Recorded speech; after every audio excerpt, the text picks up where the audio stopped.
Tonight is November the 14th, 2015, and I got in a nice new toy that I think some of you will find interesting. It's a General Radio 916A RF impedance bridge. A little bit more for the amateur radio operator than audio, but I am going to use it to answer a question that I was asked just recently.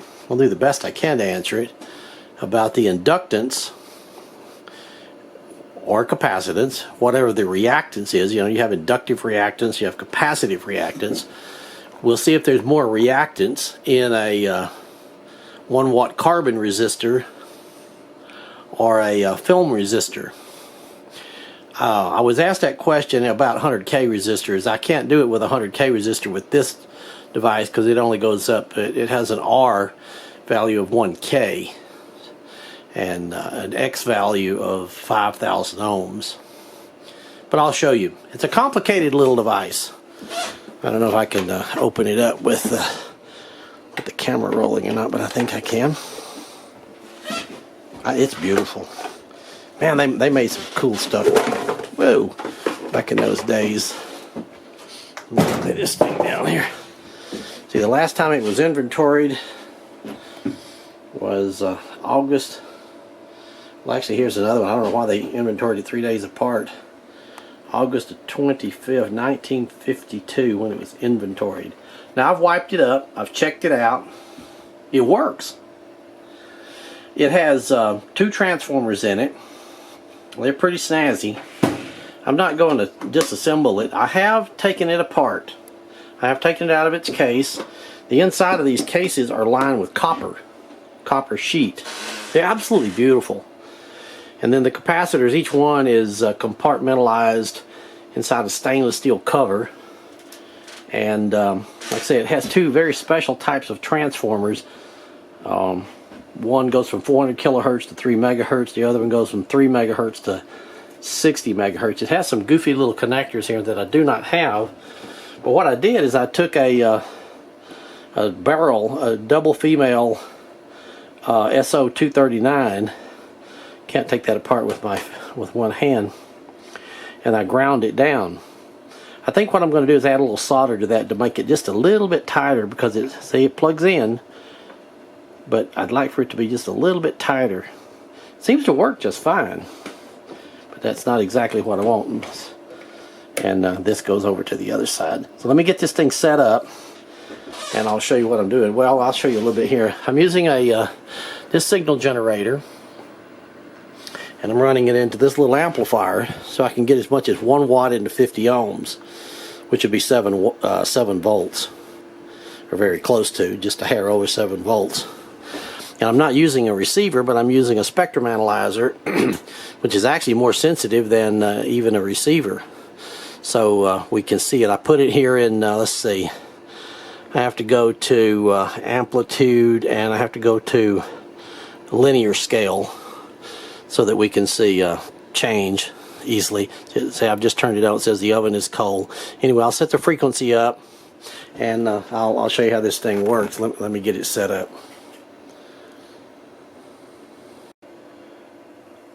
Well, here's the top. I've got to show you a few little things before we get started. If for no other reason, I want to document this because there is no other out on YouTube about it. These are the transformers. This right here is right here. See, there's another one in there already. The one that's in there now is the low frequency one, the 400 kilohertz to 3 megahertz. This is the 3 to 60 megahertz. I've been using this one. And you need to change these out. They're real easy. You just screw this thing off right here on the front. Of course, you unplug this, you screw this off and take it out, and then you put it back in. And you want to put the other one back in here and put it all back together. See the copper shielding in there? See how things are compartmentalized here? They tell you to put it all the way back together and put the old one in there, because it's all part of how it's neutralized. This whole container right here is actually floating and insulated from the chassis. Really cool, beautiful stuff. But that's the transformers in there. It came with both of them. I think I really need to lean this thing back a little bit so you can see it a little bit better. Okay, hope I've got that at a good angle. I can do this just once without fumbling too much.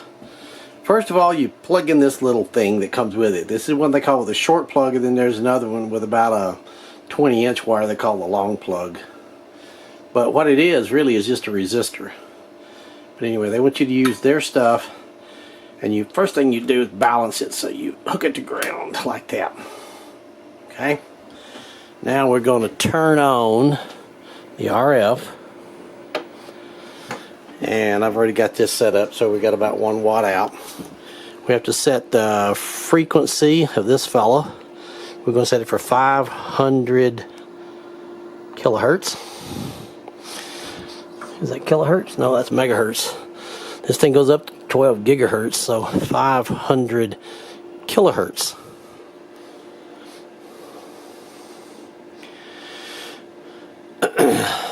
And we'll set well, we'll leave the bandwidth just what it is. Then we had it set an amplitude. Did we go? Yeah, we've already got it set to linear. There we go. We'll crank that up so we get a nice reading. Okay. Now we go back over here. I'm gonna crank these things down to 0, and I'll show you just how sensitive this thing is. And I'm going to turn this down to 0 and watch the output here.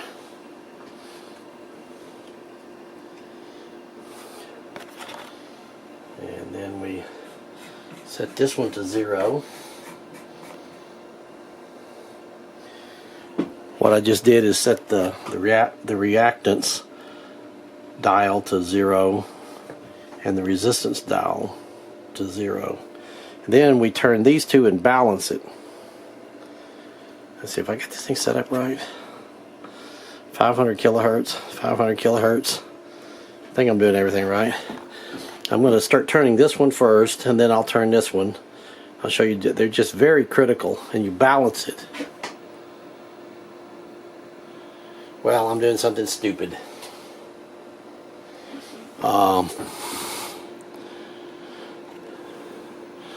Frequency, yeah, center 500 kilohertz.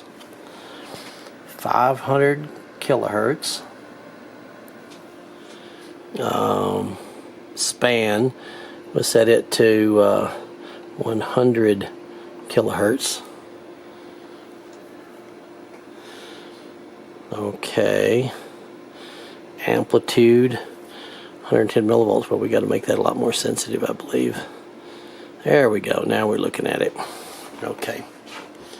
So I'm gonna crank on this one first and watch what happens. Whoops, see, it went all the way around, so we make it a little more sensitive. See, that's down at the noise level. So I'm gonna turn this one, and then I'll go back to this one. Start with this one. We'll crank it down to 2. See, it won't go quite to 0. So then I move over from this one to this one. And when I turn this one just ever so slightly, see, I get a complete null. But you got to have a receiver or a spectrum analyzer. You got to have something that's very sensitive. See, my reference level is 28.15 microvolts. They suggest using a receiver, but I'd rather use this. This is actually more sensitive than a receiver. Now, what I did in the beginning is I took the output of this thing and I ran it into a detector and a 20 microamp meter movement, and it just, you can't get a null that way. You need something much more sensitive than a diode and a 20 microamp meter movement. Okay, that's with it shorted here. Now, when I take this short off right here, watch what happens. See, it goes up big time. It's way off the scale. So we're going to crank it back down to where we can see it again. And then we'll measure something. Let's start with, say, a resistor. Here's a 300 ohm resistor. I'm going to have to hook it up and come right back. Okay, see there's the resistor hooked up. They tell you to very carefully, once you balance it, to take this off the ground lead and put the component you want to measure in here, or the antenna you want to measure. There's a lot of complicated instructions. It's complicated, to say the least. Okay, now let's crank up our sensitivity again. We get a nice display. The first one I'm going to start turning is R. We're going to find out what its R value is. And you'll see when I start approaching, right where I see it going down. I'm going to crank up the sensitivity even more. There it is, almost down at the noise level. So we've got very, very little reactance in there right here. Now I'm going to turn this one right here and see how much reactance there is in that resistor. Let's see if I can do that successfully. See, that's too much. It's right. There's basically none that we can measure at 500 kilohertz. We might be able to measure it a little bit better at 10 megahertz. But suppose, let's just suppose, this thing is, like I said, it's a bit complicated. Let's suppose it was, it nulled right there. That would be 120 ohms. But then if you look right here, it says divide reading by frequency in megahertz. So it's a half a megahertz. So you divide it by 0.5, which would be the same thing as multiplying it by 2. So if it nulled right there at 120, it would actually be 240 ohms. Weird, huh? Now, if you do everything at 1 megahertz, then it's a direct reading. But say you do it at 10 megahertz, and it read 120 ohms. You divide that by 10 and you get 12 ohms. So, at 500 kilohertz, as we can see, and I've played with this thing for hours and hours. I'm really pleased with it. It's a complicated and gorgeous little instrument, but there it is. Just no, I mean, it's just ultra sensitive. It says that resistor is like 295 ohms.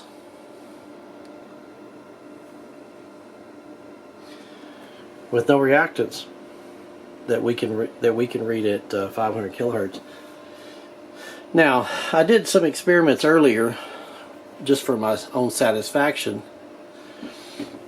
using that resistor and comparing it with this one, this metal film resistor, another 300 ohm.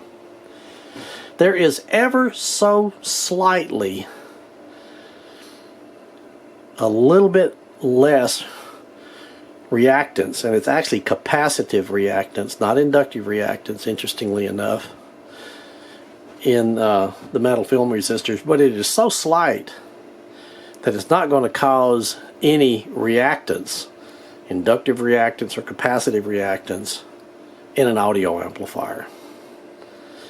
Not until you get to several hundred, 200 or 300 megahertz. By the way, we're measuring L. See, right there's the L. We want to measure C, we go down here, and we do it quite different. In C, see, here's another weird thing about it, is you actually balance the C by clipping this guy back on there by setting it to 5,000. You set it at the top of its dial, and then what's squeaking on these things, all of these GR devices, what's squeaking is this right here rubbing on this little marker. I guess I've gotten used to it. They all seem to do that, but I don't care. Okay, and then we set that at 5,000. We got it grounded. And then we can balance it again for C. As we watch that, I'm going to start turning those same two knobs again. See? It went right down to 0. I'll turn the one on the right hand side. See, that comes up a little bit. You can null it all the way down to the noise. An amazing device. Now, here we go again. I'll show you some of the weirdness of this thing. Now I've clipped it back on there. Okay, see, we're out of null again. So I'm going to start with the resistance dial again. Okay, there it went down to the noise. Now, if it didn't completely null here, see, this one says it's 310 ohms. There is a tiny bit of capacitive reactance in these guys because I've measured it at 10 megahertz. But the way you read this is very strange. Let's suppose that it nulled right there, which obviously it doesn't. It nulls right there. But it's so close. But just for the sake of showing you how this darn thing works, let's suppose it nulled right there. See, there's 2,000, 3,000, 4,000, 5,000. So it nulled at 3,000. So the reactance is actually 5,000 minus 3,000, which is 2,000, right? But then you got to divide it by the frequency of megahertz, which is a half. So it would be 5 minus 3, which would be 2,000 times 2, so it would be 4,000 ohms. Clear as mud, huh? But it works because I can put inductors and capacitors of known values that I can very accurately check on this guy and this little Tektronix guy, and it gives me the right answers. But it's complicated. Maybe that's all I need to show about this thing. I only paid 90 bucks for it and $35 shipping. 30 or 35. 35, I think. So yeah, $125. And I'm totally pleased with it. It's just it's a beautiful instrument inside. I see these things out there on eBay for as much as $999. Well, let me tell you, as beautiful as this thing is, it's complicated. And you got to have a really good, stable RF source. You got to have a really good, sensitive receiver or spectrum analyzer, something that you can. Let's null that again. See, it's just. I've got the gain of the spectrum analyzer up really, really high right now, so it's ultra critical. I've actually got the gain up higher than I need to, but like I say, it'll null down to the noise. It's an amazing device. But anyway, back to paying $1,000 for one of these things. This thing by itself won't do diddly for you. You got to have a generator. You got to have a detector. So you got to really need one of these guys to go pay $1,000 for it. And then you got to have a pretty good understanding of the ranges that you're going to be using it in, and the ranges you'll have to select to measure different components. It's really, really good at measuring components like this, these little coils. Here's some 300 microhenry. It measures that kind of stuff, this kind of stuff. It'll tell you the complex value R plus JX. You know, you could measure the inductance of these little guys. But that's it. That's the General Radio 916A RF bridge. So if you need one, well, alright, I hope this helps you get started. Or if you have one, I hope this helps you get started. But you do have to use this. All this really is like a 260 ohm resistor that comes, it plugs into here. There's a 260 ohm resistor right here, touching my finger. Then of course this tip is insulated from the jacket here, but the resistor goes from the tip to the jacket. It's actually soldered right there. You can probably see that little solder spot. Then this is just a piece of wire. So you can build yourself this little thing. What a contraption, huh? 1952. If you read the manual on it, which I have several times, and it's difficult, but you can figure it out. They talk about during the war. So I don't know when this one was made, but they've been making them certainly since 1941 at least. And I don't know when they quit making them. But there it is. Hope this helps. Hope you enjoy it. I do want to throw in just one more little thing here. There is no pictures in this thing of how to use it. It's only text and lots of formulas. I had to read this thing a bunch of times to understand it. Initial balance, that's what I was showing you a while ago. And think about it, all these guys that did this had to do it longhand. They didn't have calculators. I guess they had slide rules, help with the multiplication and division a little bit.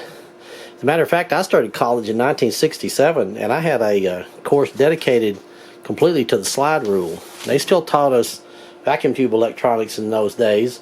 They taught us some BJT, bipolar junction transistors, but we didn't have any integrated circuits, no LSI, VLSI, FETs or MOSFETs or any of that kind of stuff, just bipolar junction transistors. So, you know, my hat's off to these guys that struggle with this stuff.